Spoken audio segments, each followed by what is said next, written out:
I was illustrating the message. Oh boy. I was illustrating.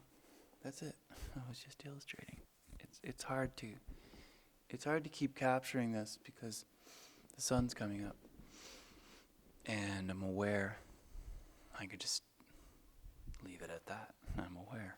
And then being able to feel my awareness, it provides quite a luxury.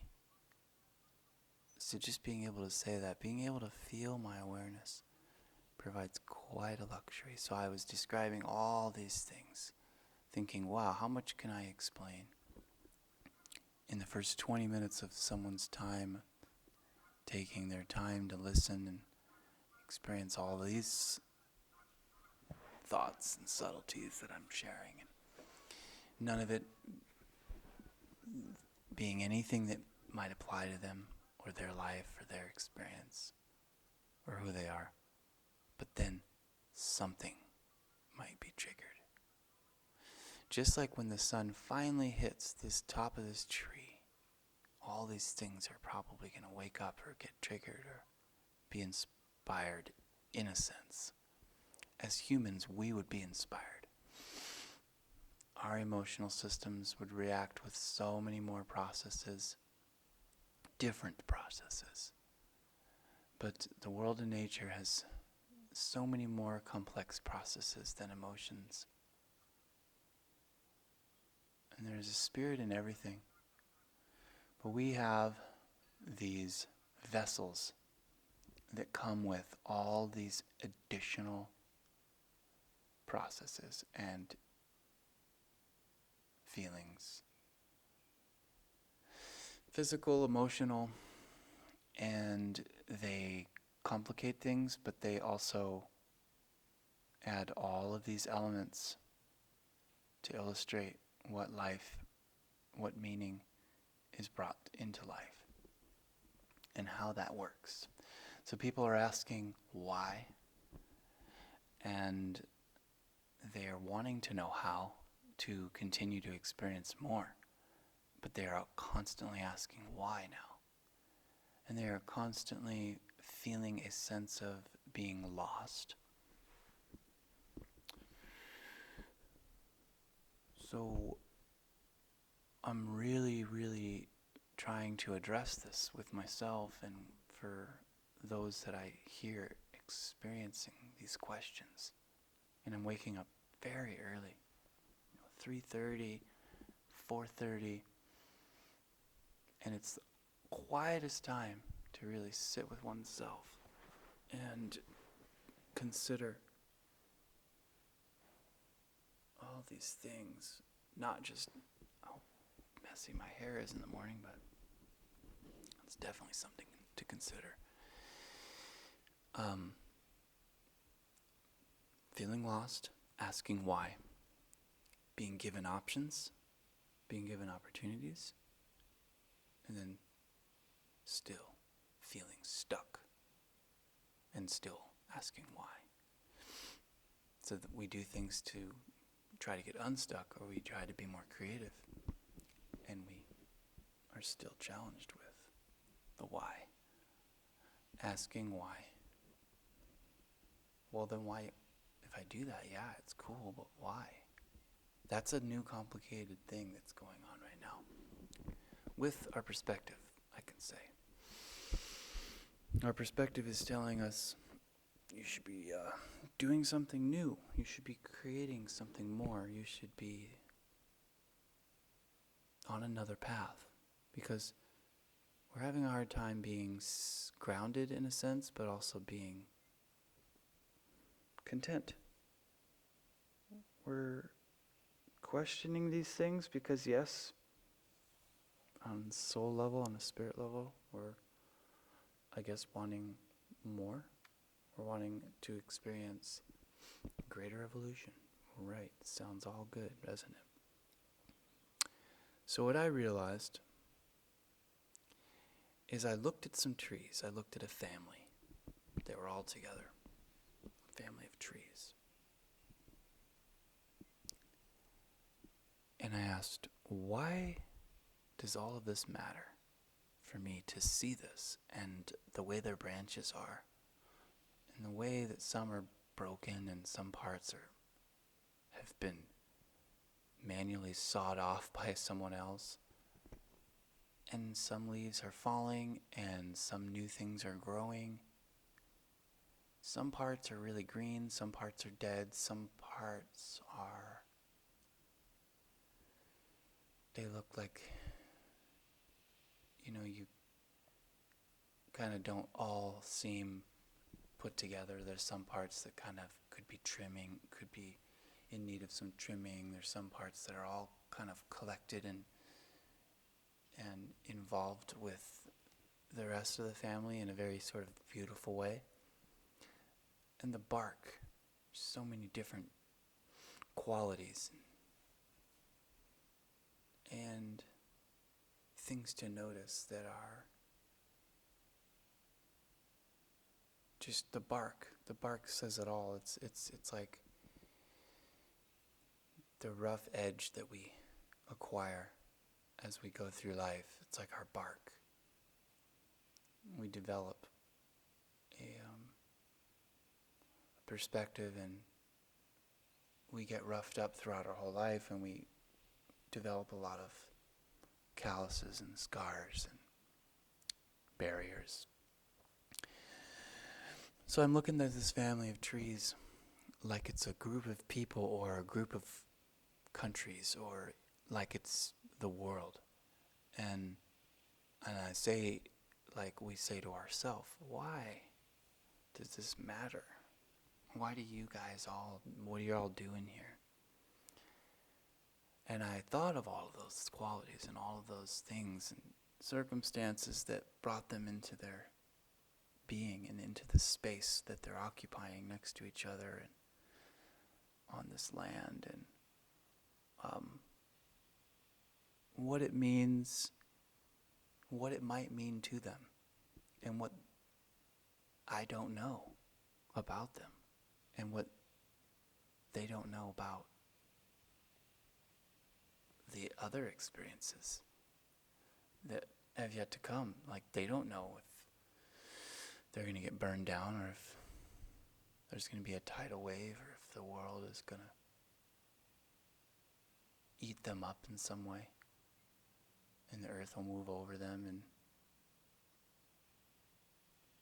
we don't know if we're going to get hit by a car. And so there's all these things we don't know, right? And I realized that is what creates more awareness for our questions. It's the what ifs, and it's what else is out there. So it's not a matter of asking why for what we could be doing or should be doing or feel like we really need to be doing. Like we put need because we feel like there's pressure.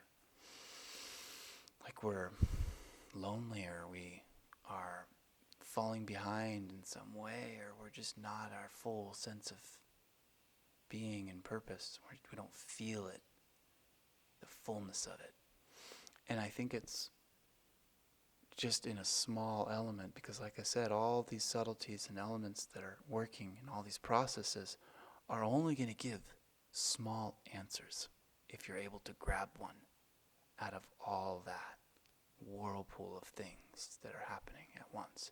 You have to be able to pull out something, a small little answer, a small little token that you can hold on to and say, well, I'm going to sit with this, maybe even if it's a few tokens. And they are basically something as simple as a question and saying, well, what does this mean to me? And what more might I access from this? It could be a creative project. It could be a new place you want to go, a new job. You'll think of something to do, which is what we've been struggling to do during our isolation. We'll think of things, but we will find it hard to motivate ourselves to do them because we're stuck. And when you're stuck, you're constantly asking questions like why?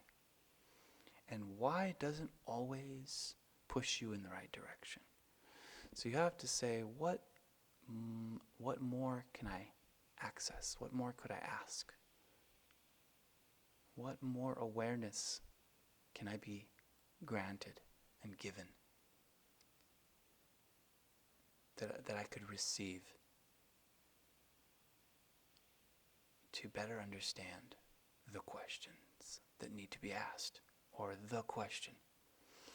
Keep it simple.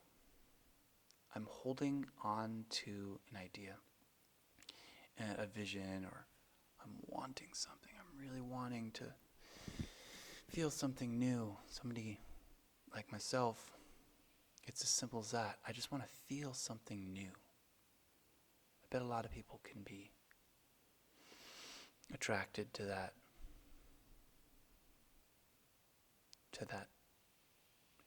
I mean, it's a longing.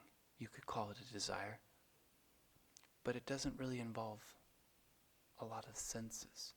It's more spiritual. I don't have to have any senses involved in this thing that I'm longing. It's a feeling. I guess it's a creation. It's something that has yet to be created. But there's light right here. You know, it's funny. There's a vision. There's light. There's all this light. So I think the question is there for your awareness to see it. It might not be the full question that you're looking to ask, but what I'm saying is I'm sitting calmly, and I took in the entire morning since 3:30 a.m. to allow myself to develop all of the questions or all of the processes, develop basically the understanding of how I'm witnessing everything. It's a development. It's like you have to take time to let things rise. You know, like let the dough rise. Let the wind blow a little bit. And then you'll be able to pull something out, and it might be just the first little ingredient to a question that gives you a sense of understanding or a little bit of a push in the right direction.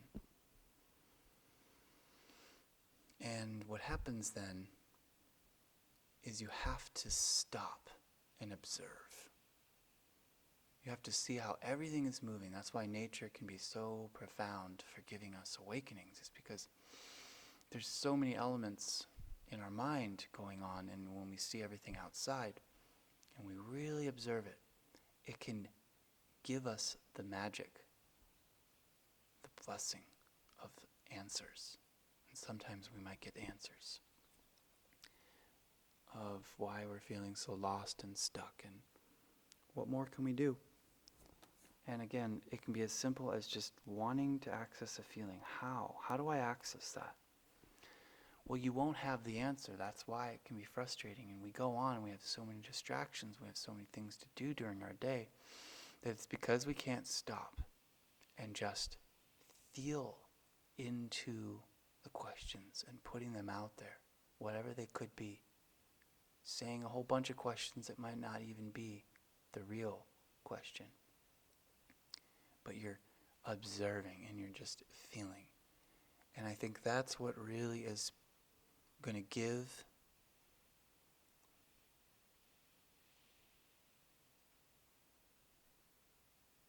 the next step, perhaps, is because you brought yourself into a state of feeling that allows for observation. It allows for calm contemplation. And in calm contemplation, you create a healthy space for awareness. You just simply create a healthy space for questions, for feeling, for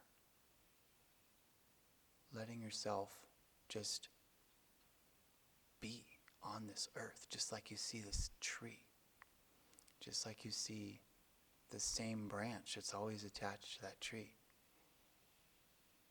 This might just be a small branch in this chapter of your life. This is just a branch. Each branch on this tree represents many chapters in one's life. Maybe you're just on a small leaf on the branch. And that leaf will fall. And you might be that leaf that has fallen, and you're now on the ground, and maybe you are totally lost, totally stuck. You're not sure where to go next or what's going to happen next. But the sun's going to rise. The sun's going to greet you. You're going to be touched by that sun, and then you'll be rained upon. And all these things will work around you, and it's just how you submit or how you allow the processes to take place for you to absorb the next step, the next transition. For humans, it's a lot more challenging because we have to integrate it. We don't just sprout some roots and dig into the soil and then let the sun grow us into a plant. We have all these things that we have to integrate. It's a little bit more complex than that. I wish you well in that journey. Thanks for listening.